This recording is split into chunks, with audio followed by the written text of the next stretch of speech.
जिन्हें लगता है कि उनकी जिंदगी में बल की कमी है, ताकत की कमी है, आत्मिक रूप से वो कमजोर हो गए हैं,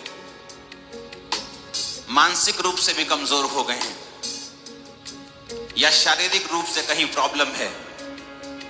अब मैं वचन को पढ़ूंगा, उस वचन के बीच से हम प्रार्थना करेंगे। यशायाह 40 उसकी 28 आयत में लिखा है, क्या तुम नहीं जानते, क्या तुमने नहीं सुना, यहोवा जो सनातन परमेश्वर और पृथ्वी भर का सृजनहार है, वह न थकता न श्रमित होता और उसकी बुद्धि अगम है। वह थके हुओं को बल देता है और शक्तिहीन को बहुत सामर्थ्य देता है। तरुण तो थकते और श्रमित हो जाते हैं और जवान ठोकर खाकर गिरते हैं, परंतु जो यहोवा की बाट जोहते हैं वो नया बल प्राप्त करते जाएंगे। वो उकाबों के समान उड़ेंगे, वो दौड़ेंगे और श्रमित ना होंगे, वो चलेंगे और थकित ना होंगे। वचन में लिखा है, उसने कहा, उसने एक चैलेंज किया है आपको।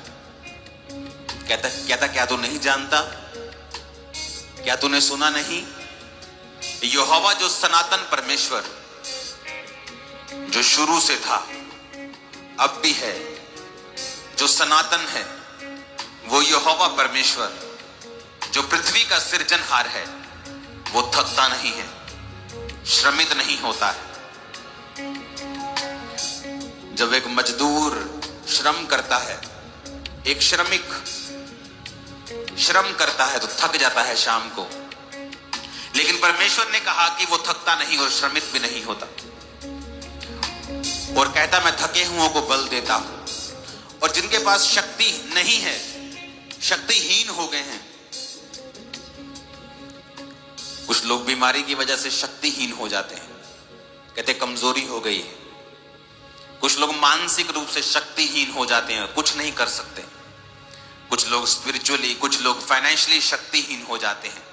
कहता मैं थके हुओं को बल देता हूं और शक्तिहीन को बहुत सामर्थ्य देता हूं। उसने कहा तरुण तो थकते और श्रमित हो जाते हैं। कहता जो बच्चे होते हैं, यंग बच्चे, जवान, जो थकते नहीं। कई बार बच्चों को हम बोलते जब वो पूरा पूरा दिन खेलते हैं कि तुम थकते नहीं हो, क्योंकि बच्चे थकते नहीं, लेकिन वचन में लिखा वो भी कई बार थक जाते हैं। जवान भी कई बार ठोकर खाते हैं, परंतु यहोवा की बाट जोहने वाला नया बल प्राप्त करता जाएगा। बाट जोहने का मतलब है परमेश्वर का इंतजार करना। जो परमेश्वर की बाट जो रहा है वो प्रेशर नहीं डालेगा, प्रभु अगर मेरा वीजा नहीं आया तो मैं मर जाऊंगा, अगर मुझे बच्चा नहीं हुआ तो मैं मर जाऊंगी। बाट जोहने का मतलब है कि वो परमेश्वर का इंतजार करता है। 8 साल, 10 साल, 12 साल, 15 साल प्रार्थना में उसने कहा वो उसकी बाट जोहता है, और जो यहोवा की बाट जोहते हैं वो लिखा वो नया बल प्राप्त करते जाएंगे। वचन में एक जगह जिक्र है जब एक आदमी परमेश्वर के दास को मिलकर कहता है कि मेरी उम्र 85 साल की है, जब मैं 45 का था, 35 का था, जवान था, तब भी मेरा बल इतना ही था, और आज 85 साल की उम्र में भी मेरा बल इतना ही है। परमेश्वर ने कहा जो यहोवा की बाट जोहेंगे वो नया बल प्राप्त करते जाएंगे। और उसने कहा वो उकाबों के समान उड़ेंगे। उकाब थकते नहीं, उकाब आसमान आंधी से ऊपर उड़ते हैं, बादलों से ऊपर उड़ते हैं, उन्हें नीचे का एटमॉस्फेयर तंग नहीं कर सकता। चिड़ियों को उड़ाकर लेके जा सकता है, कौओं को उड़ाकर लेके जा सकता है, लेकिन वो बाजों को नहीं उड़ा सकता। तो परमेश्वर ने तुम्हें बाज बनाया, और उसने कहा जो यहोवा की बाट जोहेंगे वे बाज के समान उड़ेंगे। परमेश्वर ने कहा वो दौड़ेंगे। लोग पूछेंगे यार इतना बड़ा काम करते हो, थकते नहीं हो, इतनी बड़ी सेवकाई चलाते हो, इतना बड़ा बिजनेस करते हो, इतनी अच्छी तरह से घर चलाते हो, थकते नहीं हो? परमेश्वर ने कहा वो उकाबों के समान उड़ेंगे, दौड़ेंगे तेज पर थकेंगे नहीं, श्रमित नहीं होंगे, चलेंगे पर थकेंगे नहीं, क्योंकि परमेश्वर हमारा भी ऐसा ही है। वो ना थकता है ना श्रमित होता है, उसकी बुद्धि अगम है, परमेश्वर ने कहा।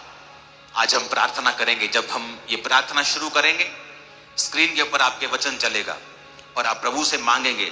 अगर आप शारीरिक कमजोर हैं तो भी ये वचन उस पर अप्लाई होता है। अगर आप स्पिरिचुअली कमजोर हैं तो भी ये वचन अप्लाई होता है। अगर आप फाइनेंशियली कमजोर हैं तो भी आप ये वचन बोलकर प्रार्थना कर सकते हैं कि परमेश्वर, हर तरह की जो शक्तिहीनता मुझ में है वो दूर कर। अपने हाथों को उठाएंगे, बोलेंगे परमेश्वर, तेरे वचन में लिखा है, क्या तुम नहीं जानते, क्या तुमने नहीं सुना, यहोवा जो सनातन परमेश्वर, पृथ्वी भर का सृजनहार, ना थकता ना श्रमित होता, उसकी बुद्धि अगम, वो थके हुओं को बल देता, शक्तिहीन को सामर्थ्य देता, बहुत सामर्थ्य देता। मांगेंगे वो बल दे और आपको सामर्थ्य दे। ऊंची आवाज में राइट नाउ इन जीसस।